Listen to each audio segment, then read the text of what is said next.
warahmatullahi wabarakatuh. Alhamdulillah alladzi akramana bitauhidi wa dinil Islam.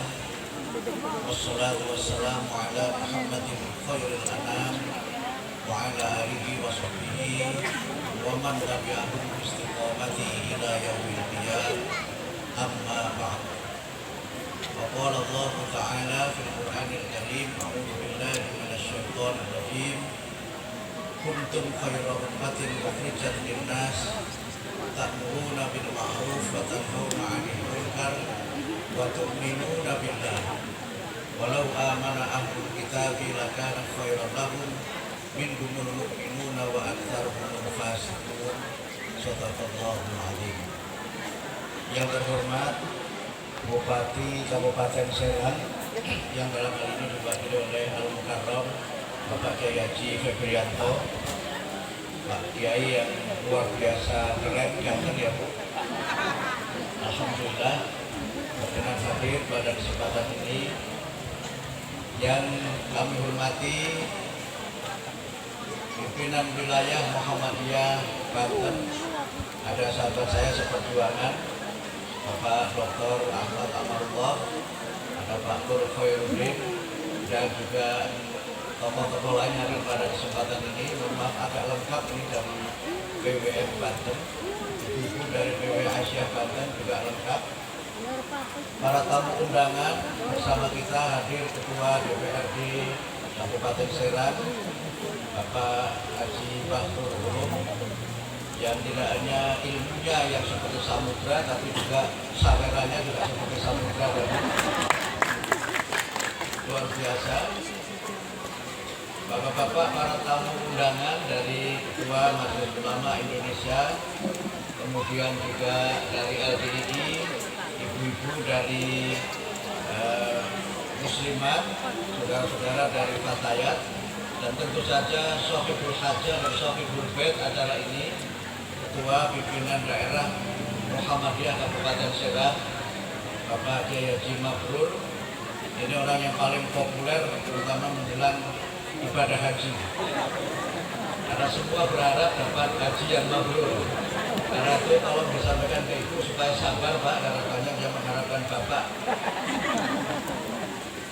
Ibu Ketua Daerah Aisyah Kabupaten Serang dan saudara-saudara Angkatan Muda Muhammadiyah, saudara-saudara para peserta Musda ke-10 Muhammadiyah dan Aisyah Kabupaten Serang, dan singkatnya seluruh hadirin wal hadirat rahimakumullah. Alhamdulillah, syukurillah, pada siang hari ini kita dipertemukan oleh Allah di majelis yang sangat mulia dan berbahagia ini dalam keadaan iman Islam dan dalam keadaan sehat walafiat.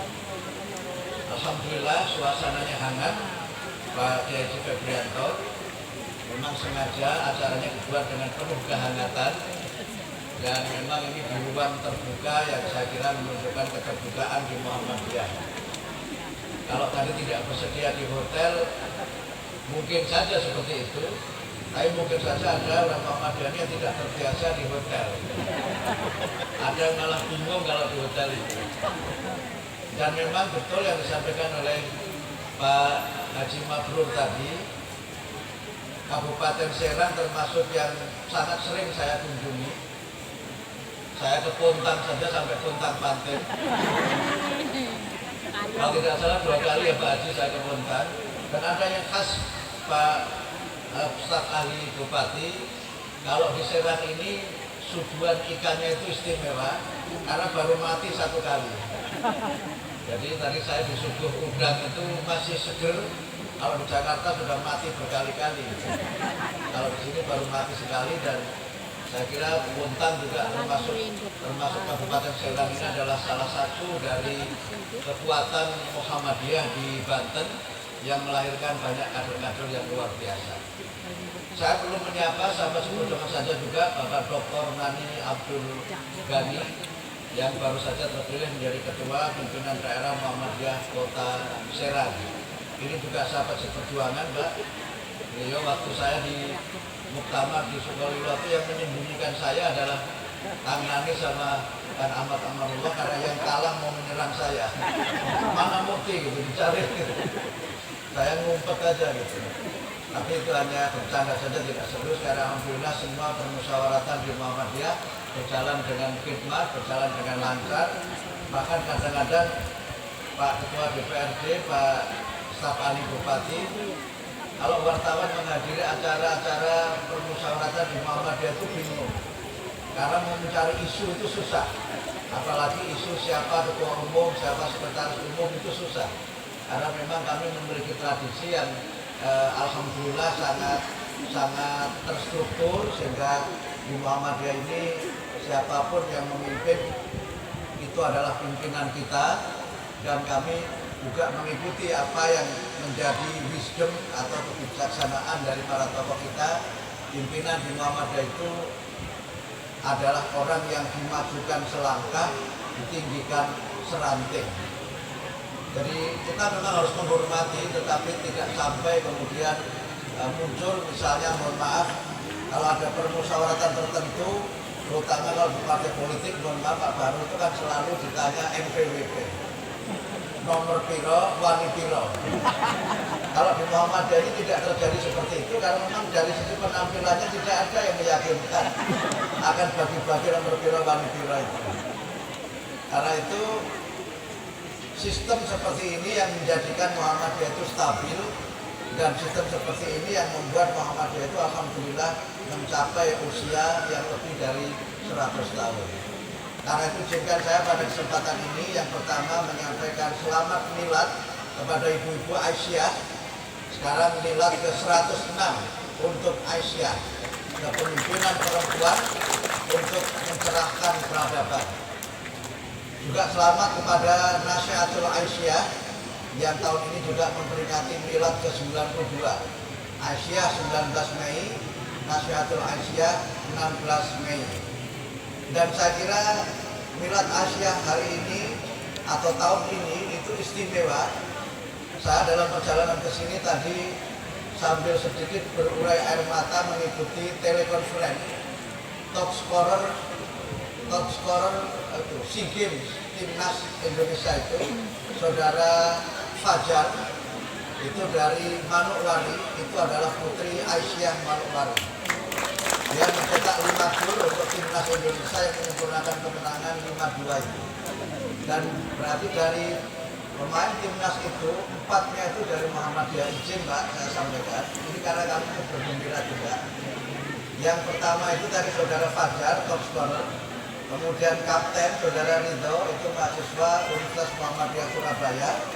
Kemudian saudara Ferrari, Universitas Muhammadiyah Jakarta. Dan kemudian saudara Taufan, itu Universitas Muhammadiyah Kalimantan Timur. Saya tidak tahu, mungkin Universitas Muhammadiyah Tangerang itu yang supporternya. Jadi keseluruhan alhamdulillah 4 pemain yang ikut berlaga sebagai timnas, dan alhamdulillah berkat doa Bapak Ibu sekalian, setelah 32 tahun Indonesia berhasil merebut medali emas di perhelatan SEA Games. Dan kemudian tentu saja atlet tapak suci kita juga alhamdulillah 4 orang yang menyumbangkan medali emas. Dan mohon maaf sekali lagi Pak Amarullah, yang nyumbang juga UMJ juga. Yang medali emas itu juga dari UMJ. Kemudian yang perempuan juga, sehingga saya agak hafal karena saya BPH UMJ. Nanti kalau saya BPH UMJ mungkin saya juga hafal. Jadi ini saya kira kado istimewa untuk milad Asia yang ke-106. Saya tidak akan menyampaikan banyak hal karena yang penting tadi sudah disampaikan oleh Al-Mukarram Kiai Haji Febrianto. Saya ingin menambahkan 3 hal singkat, mudah-mudahan selesai sebelum jam 4. Karena saya harus besok pagi-pagi harus ke Batang, Jawa Tengah, kemudian nyambung ke Sidoarjo, nyambung ke Surabaya, nyambung ke Gresik. Tadi sore baru pulang dari Lampung, sebelumnya baru pulang dari Kuala Lumpur, sehingga ya begitulah kira-kira resikonya atau manfaatnya di Muhammadiyah itu. Kami ke Malaysia dalam rangka menghadiri konferensi tentang Malaysia Madani di bawah kepemimpinan Anwar Ibrahim, dan mampir ke pimpinan cabang istimewa Muhammadiyah Malaysia.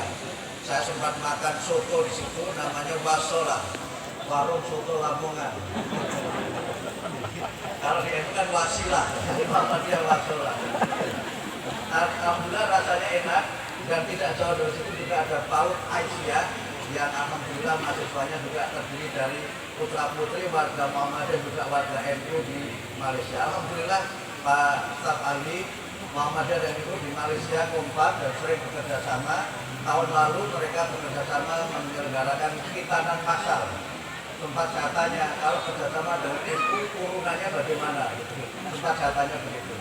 Biasanya kalau sama NU semua urunan itu tidak perlu Muhammadiyah menyampaikan urunan, cuma menyediakan saja mantri sunatnya saja. Tapi ini bertanda. Untuk kedokteran, saya kira itu nggak usah khawatir. Muhammadiyah itu sekarang punya 12 fakultas kedokteran di Indonesia. Dari 72 fakultas kedokteran, 12-nya itu Muhammadiyah. Dan kalau tadi tidak diterima, jangan-jangan memang nilainya nggak mencukupi. Karena kami ada beasiswa untuk tahfidz Al-Quran bagi mahasiswa kedokteran, dan banyak di antara yang menerima itu justru kader-kader dari Nahdlatul Ulama. Karena banyak yang hafal Al-Quran 30 juz itu dari NU, kalau Muhammadiyah paling juz 30. Tapi alhamdulillah Pak Kiai Wiranto, Pak dari Nahdlatul Ulama, Pak Kiai, kader-kader NU yang kuliah di Muhammadiyah itu masuk NU, lulus lebih kuat NU-nya. Sehingga saya pernah sering bertanya sama dulu Pak Katib Kuliah NU, Pak Kiai Mujib, itu S2-nya dari Universitas Muhammadiyah Jakarta. Dan beliau sempat menyampaikan apresiasi, wah luar biasa Muhammadiyah itu ya. Hanya beberapa orang bisa menyelenggarakan program S2. Saya bilang bukan luar biasa Pak Kiai, memang kami adanya orangnya itu saja. Tapi itulah saya kira sebuah bentuk di mana kita ini sebenarnya sekat-sekat yang seringkali membedakan Muhammadiyah NU itu sudah hampir tidak ada. Paling kalau toh ada itu ya perbedaan Idul Fitri, dan kami izin selalu mendahului. Dan biasanya Pak Staf Ahli, Pak Kiai, kalau Muhammadiyah mendahului itu jamaahnya lebih banyak, terutama kalau Idul Fitri.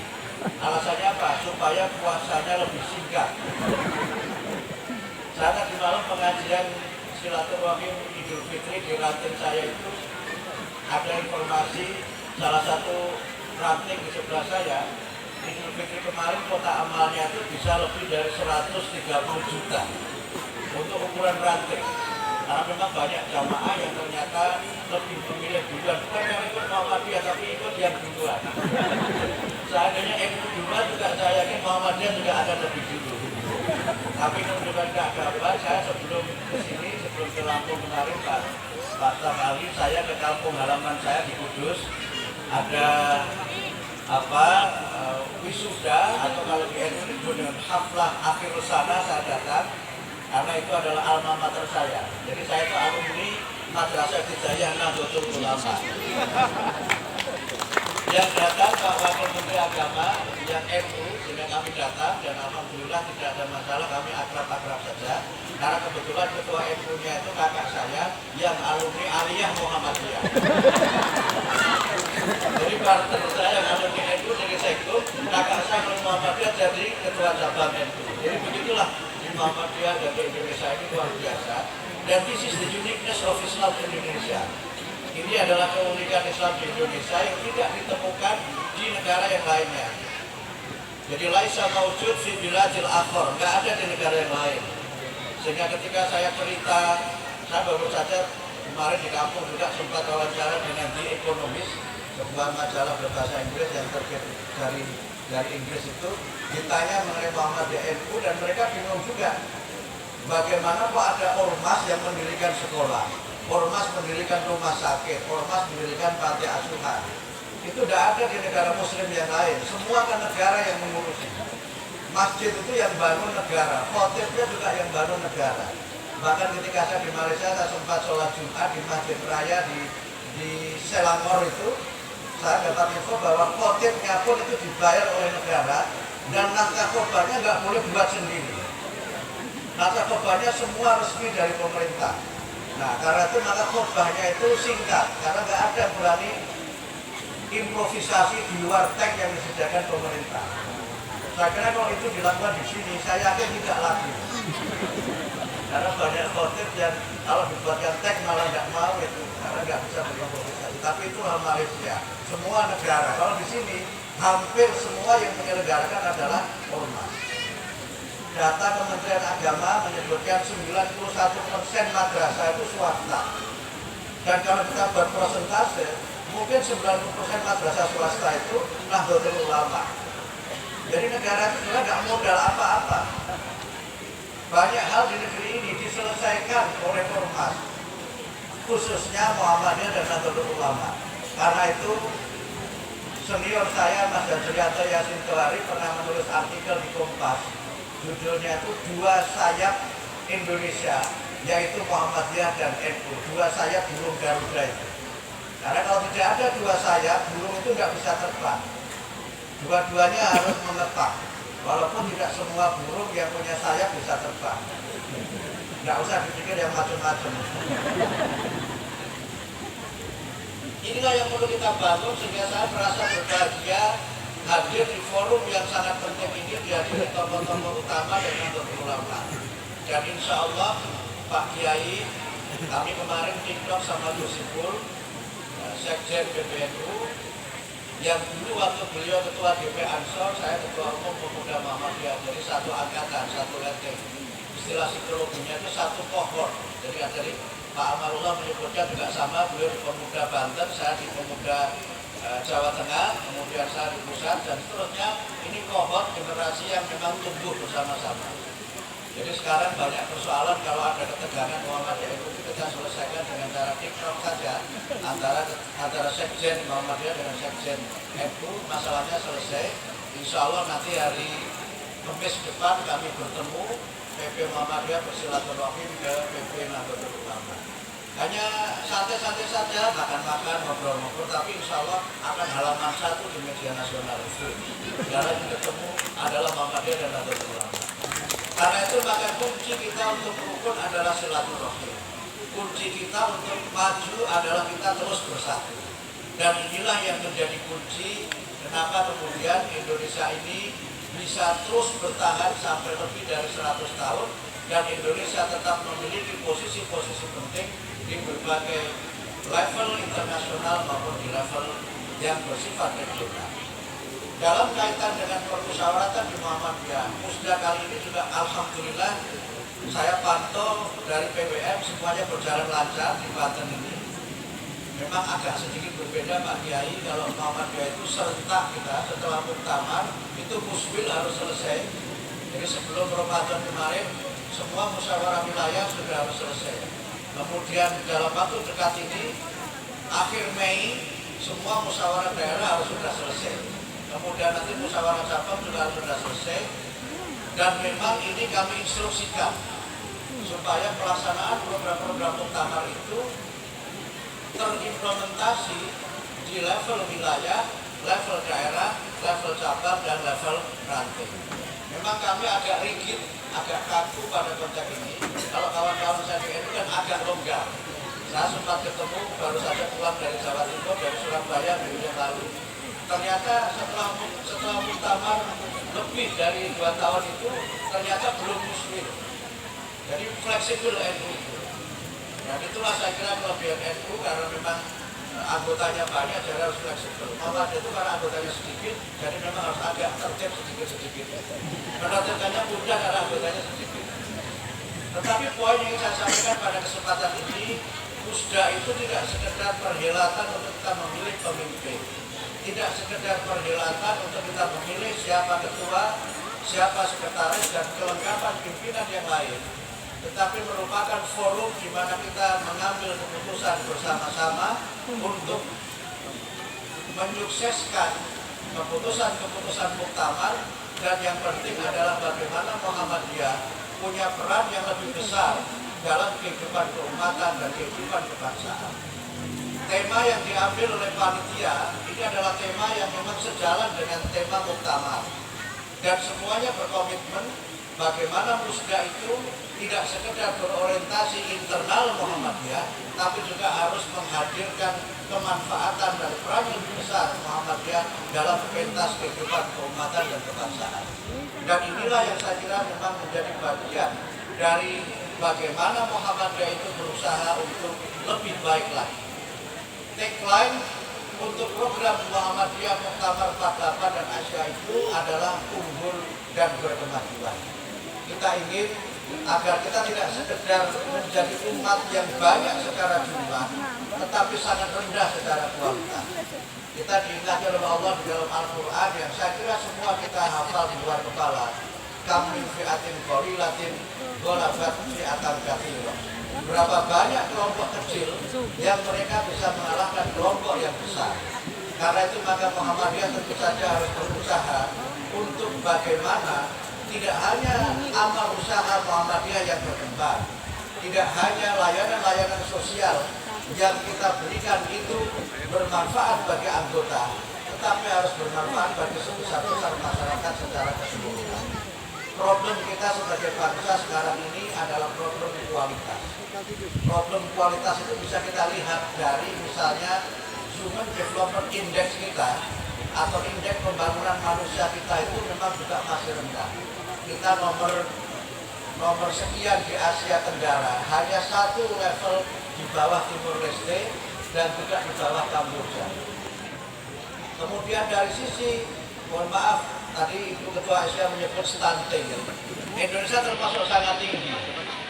Stunting secara nasional itu masih 32%. Dan kalau itu dibiarkan, kita bisa mengalami lost generation.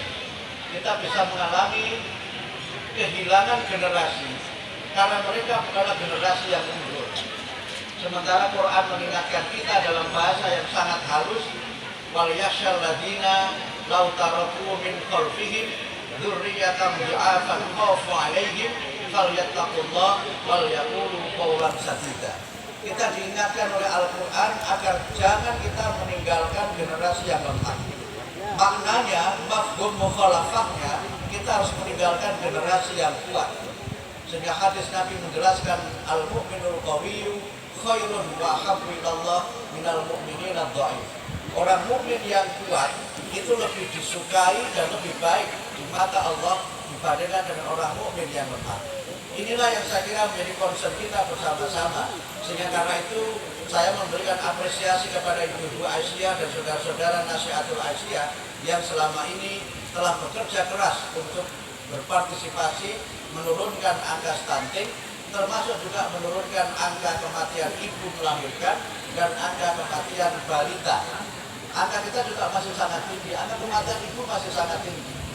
Dan karena itu tantangan kita Pak Kiai ternyata tidak sekedar persoalan kesehatan, tetapi sebagainya juga ada persoalan teologis. Kalau saya membaca hadis, saya tidak tahu hadisnya ini hadis dhaif atau hadis sahih, saya tidak tahu. Karena saya tidak ahli hadis, mungkin Pak Yai, Pak MU yang ahli hadis, saya ini ahli hadas. Jadi saya tidak tahu hadis ini derajatnya apa. Itu disebutkan kalau perempuan ibu-ibu melahirkan dan meninggal dunia, itu kan mati syahid. Ya kan, itu kan mati syahid. Anak yang meninggal dalam keadaan belum balik itu dijamin masuk surga. Hadisnya kan begitu. Tetapi kalau hadis ini dimaknai secara letterless, itu bisa menjadi penghambat kemajuan. Seorang bapak mungkin tidak perlu bersedih kalau istrinya melahirkan dan meninggal dunia karena itu syahid dunia. Itu masuk surga, walaupun tetap harus dimandikan dan dirawat sebagaimana perawatan biasa. Walaupun mungkin bukan karena masuk surga juga, tapi dia punya alasan. Karena istrinya sudah meninggal, maka bisa menikah lagi. Ini sebagian alasannya. Mungkin ya, tapi kalau di Muhammadiyah yang ta'atur itu gak lazim Pak Kiai. Di Muhammadiyah itu ada 3 kelompok minoritas. Satu itu orang yang merokok, itu ada tapi sedikit. Makanya di sini Bapak perhatikan, tidak ada satupun yang merokok. Waktu saya datang ke Muktamar NU di Lampung, saya datang, saya disapa oleh Banser, Pak Kiai dari cabang mana, cabang dekat-dekat sini saja. Padahal saya mereka pakai Muhammadiyah, tapi Muhammadiyah yang warnanya hijau bukan biru ini. Sama Banser dikira NU saya. Kemudian acara dibuka, nggak ada yang merokok. Gak ada ceramahnya mulai dari Pak Kiai Miftahul Ahyar, Pak Syed Akhir, gak ada yang lucu. Nah selesai itu saya posting, saya ceritakan di acara itu, teman-teman itu garis lucu WA saya. Pak Kiai tolong dong anekdotnya Muktamar NU. Saya mikir apa ini anekdotnya? Atau saya bikin anekdot atas permintaan NU garis lucu itu, NU sudah seperti Muhammadiyah. Kenapa? Tidak lucu dan tidak merokok.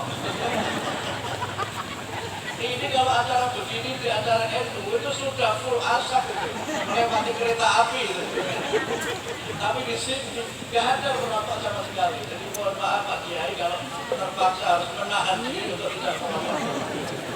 Ada sih yang merokok tapi minoritas. Nah yang kedua, minoritas Muhammadiyah itu adalah orang yang poligami. Ada sih tapi biasanya itu sembunyi-sembunyi. Dan kalau ada yang poligami, ketahuan di Buku Asia itu diprotes, yang itu jangan dipilih. Saya pernah datang ke Muslim di salah satu wilayah, ada seorang yang itu suara terbanyak. Biasanya suara terbanyak itu ketua biasanya. Tapi ada yang Buku Asia protes, Pak Mosi tolong diarahkan itu supaya jangan itu yang ketua. Kenapa? Istrinya 3 Pak Mosi. Ada, tapi minal goribi lah, itu termasuk kelompok minoritas. Ada. Nah yang ketiga itu yang minoritas Muhammadiyah itu Muhammadiyah yang lucu. Nah itu minoritas juga. Nah saya termasuk minoritas yang ketiga itu. Muhammadiyah yang lucu. Cuma karena lucu orang sering bilang, Mas Mufti ini kan aslinya NU kan? Bercanda aja. Karena kalau Muhammadiyah lucu katanya itu sebenarnya NU. Nah poinnya apa? Poinnya adalah bagaimana kita harus concern kepada membangun generasi yang berkualitas. Dan kunci membangun generasi yang berkualitas itu yang pokok adalah pendidikan. Kemudian yang kedua adalah kesehatan. Dan yang ketiga menciptakan lingkungan dan budaya hidup yang sehat. Karena itu tadi Pak Ahmad Amarullah, Pak Haji Mabrur menyampaikan ada SMK Muhammadiyah yang sudah lulusannya itu banyak diterima di Jepang, Jerman, dan sebagainya. Tapi tentu saja masih banyak hal yang harus kita sempurnakan. Kemudian yang kedua juga kesehatan. Ini penting, karena kalau kita bicara membangun generasi yang kuat, itu kan kuncinya 2 kan, di dalam Al-Quran disebutkan. Kuwatun, kalau kita baca kisah Tolut yang diangkat dari pemimpin Bani Israel itu, awalnya kan diprotes. Kenapa kok engkau Allah mengutus pemimpin bagi kami seorang yang tidak ningrat dan tidak konglomerat, tidak dari kalangan orang-orang yang noble family, dan juga tidak dari kalangan orang-orang yang tajir, orang-orang yang kaya. Tetapi kemudian dijelaskan kami mengangkat Tolut sebagai pemimpin itu karena dia punya bastoh, punya kelebihan. Bastohnya itu apa? Bastotan fil ilmi wal jism. Sebagai pemimpin Tolut punya 2 kelebihan, yaitu kelebihan ilmu atau keunggulan ilmu, dan yang kedua adalah fisiknya yang kuat, fisiknya yang sehat. Karena itu maka Bapak Ibu sekalian, membangun generasi yang kuat itu adalah kunci kita untuk bisa membangun generasi yang unggul. Dan karena itu maka amal usaha Muhammadiyah itu harus kita kembangkan menjadi amal usaha yang unggul. Tadi Pak Amarullah menyebut berapa jumlah sekolah kita, itu menyebut berapa jumlah aba kita ya, kalau anak-anak bersama Asia bersama Atfal. Itu penting. Sehingga karena itu maka membangun generasi yang kuat itu dimulai dari membangun generasi yang berilmu. Quran mengingatkan kita bahwa keunggulan kita, supremasi kita sebagai bangsa itu ditentukan oleh kekuatan ilmu dan kekuatan iman. Yarfa'illahu alladziina aamanu minkum walladziina utul ilma darajat. Saya cenderung memaknai ayat ini bukan orang-orang, tetapi bangsa. Karena alladziina aamanu itu kan bentuknya jamak mudzakkar salim, yang secara sosiologis bisa kita maknai sebagai nation atau bangsa. Bangsa-bangsa yang beriman, bangsa-bangsa yang berilmu, itulah bangsa yang dia punya keunggulan, punya derajat yang tinggi, punya kemuliaan yang sangat terhormat di hadapan Allah dan di hadapan umat manusia. Karena itu maka ditegaskan innama yakhshallah min ibadihil ulama. Manusia yang dia itu takwa kepada Allah, takut kepada Allah, berakhlakul karimah adalah hamba-hambanya yang berilmu, hamba-hambanya yang Nahdlatul Ulama. Nahdlatul Ulama. Kebangkitan para ulama. Nahdlatul Ulama itu saya sering menerjemahkan sebagai kebangkitan para intelektual. Oleh karena itulah maka Bapak Ibu sekalian, Musda ini harus merumuskan program-program strategis yang merupakan penjabaran dari keputusan muktamar dan keputusan muslim. Ada keputusan penting yang harus kita jabarkan juga adalah risalah Islam berkemajuan dan risalah perempuan berkemajuan. Tagline ini mudah-mudahan tidak sekedar menjadi slogan, tetapi harus menjadi bagian dari gerakan. It is part of the movement, bagian dari gerakan. Sehingga dalam gerakan Muhammadiyah dan Aisyah itu, apapun bentuknya, itu harus menggambarkan kecerdasan, menggambarkan kemajuan. Jangan sampai hanya slogannya berkemajuan, tetapi dalam realitasnya jauh panggang dari api. Dan inilah yang kemudian memang meniscayakan kita untuk terus belajar, terus meningkatkan kualitas. Dalam era disrupsi seperti ini ada ungkapan yang menarik. Disrupsi itu meniscayakan mutu, sehingga ungkapannya mutu atau mati. Walaupun dalam bahasa Arab dua-duanya artinya sama. Mutu itu matilah, mati juga mati. Tapi dalam konteks ini, kalau kita tidak bermutu, maka kita akan mati. Disinilah saya kira kuncinya Muhammadiyah tidak boleh lagi hanya membanggakan berapa jumlah sekolah, berapa jumlah perguruan tinggi, berapa jumlah rumah sakit, tetapi bagaimana kualitas dari semua yang kita punya, itu yang sekarang harus menjadi bagian dari Muhammadiyah yang unggul dan berkemajuan. Yang terakhir, sudah jam 4 kurang 5, Pak Kiai, mohon maaf, 12 tidak karuan. Dalam konteks kehidupan kebangsaan, Muhammadiyah ingin berbuat lebih banyak. Situasi-situasi kebangsaan kita sekarang ini menuntut kehadiran kita sebagai komunitas bangsa yang mempersatukan, bukan yang memecah belah. Kalau boleh saya jujur berkata, tanpa mengurangi rasa hormat saya kepada para tokoh bangsa, para pemimpin yang telah membangun dan memimpin negeri ini, izinkan saya mengatakan Indonesia kita sekarang ini sebenarnya tidak sedang baik-baik saja. Indonesia kita ini banyak sekali masalah. Tetapi kehadiran kita sebagai bagian dari masyarakat dan bangsa Indonesia bukan untuk menambah masalah, apalagi sampai kemudian mengambil keuntungan dari masalah itu. Jangan sampai Muhammadiyah menjadi kelompok yang justru menimbulkan masalah, apalagi sampai mengambil keuntungan itu. Ini penting saya tekankan, karena kunci Indonesia bisa bertahan adalah persatuan.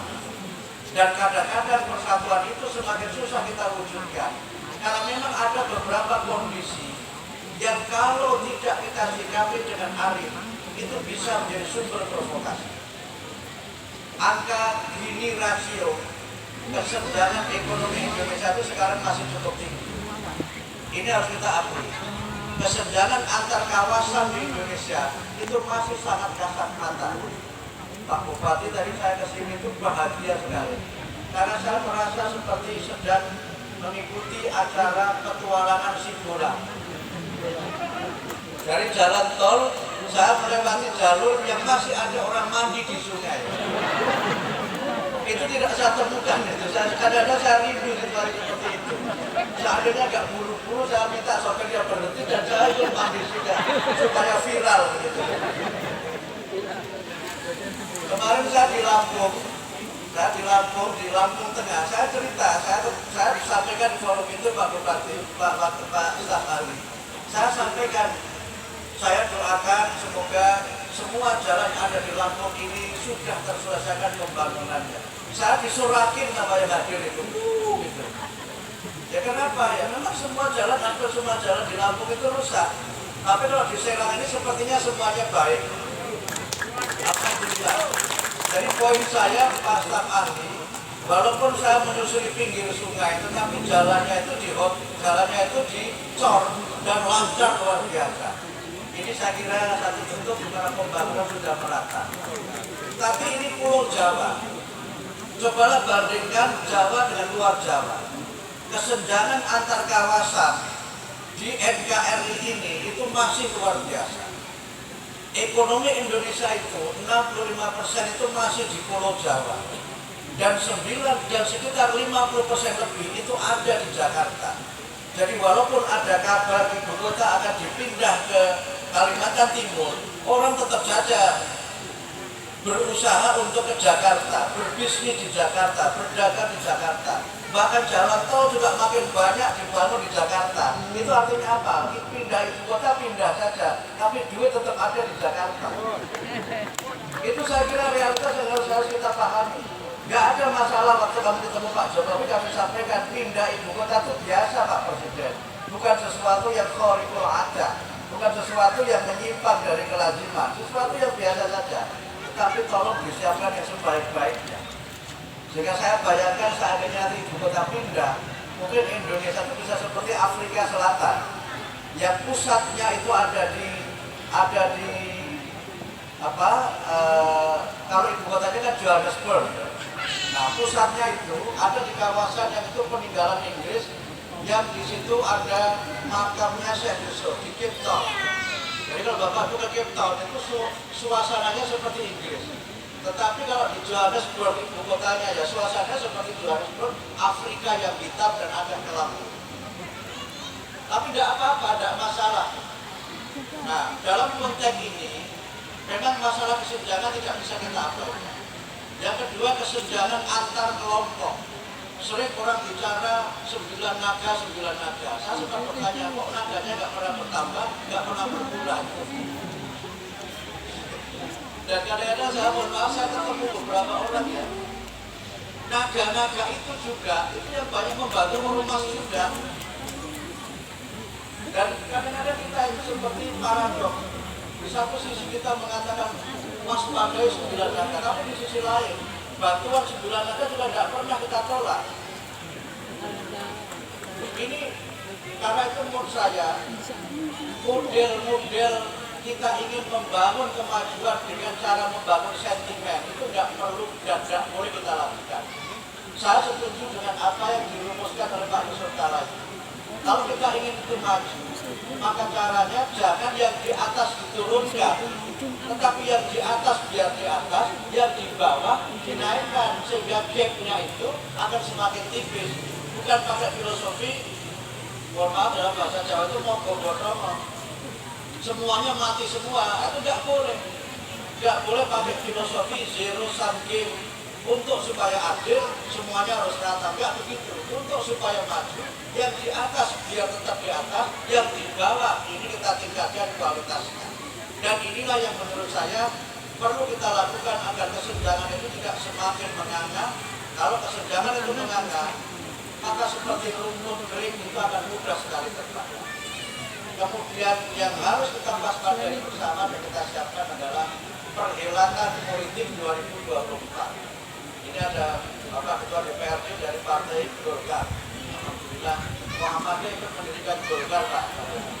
Ketika ada sekber Golkar itu anggotanya itu ada Muhammadiyah. Makanya ketika ada DPRDR itu Muhammadiyah itu ada perwakilannya walaupun bukan merupakan partai politik. Itu sejarahnya. Saya waktu ketemu Pak Erlangga di istana, saya bilang Pak Erlangga jangan lupa Muhammadiyah itu ikut mendirikan Golkar. Nah cuma saya tidak tahu di Muhammadiyah ini yang di Golkar berapa orang Pak Prabowo? Berapa Pak? Nah masih sedikit, makanya jangan ragu-ragu sebenarnya. Karena Golkar itu partai yang paling adem. Karena bukan beringin. Dan partai yang paling baik hati. Karena apa? Walaupun ada caleg dari partai lain, boleh masuk gambar di pohon beringin itu boleh. Walaupun P3 begitu, boleh calegnya itu dipasang gambarnya di pohon beringin. Boleh ya Pak ya? Boleh gitu. Walaupun caleg PDIP boleh itu sapinya diikat di pohon beringin juga. Itu partai yang paling baik hati Golkar itu. Karena paling menentukan, dan itu partai yang gambarnya nggak berubah-ubah itu. Dan sejak dibentuk sampai sekarang gambarnya nggak berubah, itu Golkar. Kalau P3 kan pernah jadi bintang, kemudian balik ke Ka'bah lagi. Dan saya sempat bercanda kawan-kawan saya P3, banyak kawan saya di situ. Saya sering bercanda waktu ada sedikit kontra-kontra itu saya bercanda.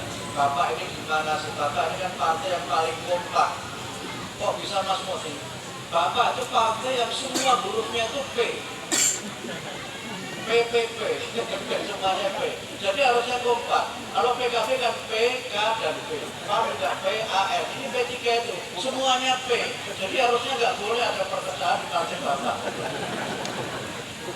Tahulah saya sering karena banyak kawan-kawan saya sinkron ketika nitip aspirasi di DPR itu kan dengan kawan-kawan di legislatif. Menutup drama saya ini, Muhammadiyah harus mengambil sikap yang tegas terkait dengan calon-calon yang sudah disahkan ya di Muslim Jaya. Pengurus Muhammadiyah tidak boleh merangkap dengan pengurus harian partai politik atau bahkan tidak harian pun. Jadi kalau yang masuk pengurus partai politik harus minta izin kepada PP Muhammadiyah. Itu yang pertama. Yang kedua, musda ini adalah musda Muhammadiyah, musda Aisyah. Sehingga karena itu harus dipastikan bahwa musda ini adalah musda yang bersih dari semua bentuk intervensi. Intervensi siapapun. Bahkan kami di PP Muhammadiyah sekalipun tidak akan menitipkan siapapun. Di PB juga tidak akan menitipkan siapapun. Di Muhammadiyah itu Pak Kiai, kalau ada yang kampanye itu malah nggak dipilih. Karena itu orang curiga, dia punya agenda apa di kampanye begitu. Akhirnya di Muhammadiyah itu, ya sudah, seperti yang saya sampaikan di awal tadi, muswilnya itu adem saja gitu, adem-adem, nggak ada sebuah sana sini. Ini kota Serang kemarin, pilih ketua juga nggak mau. Jadi yang terpilih nggak mau pilih ketua, diserahkan ke PBM. PBM kontak saya. Akhirnya sudah panggil saja 3 orang itu, suruh musyawarah siapa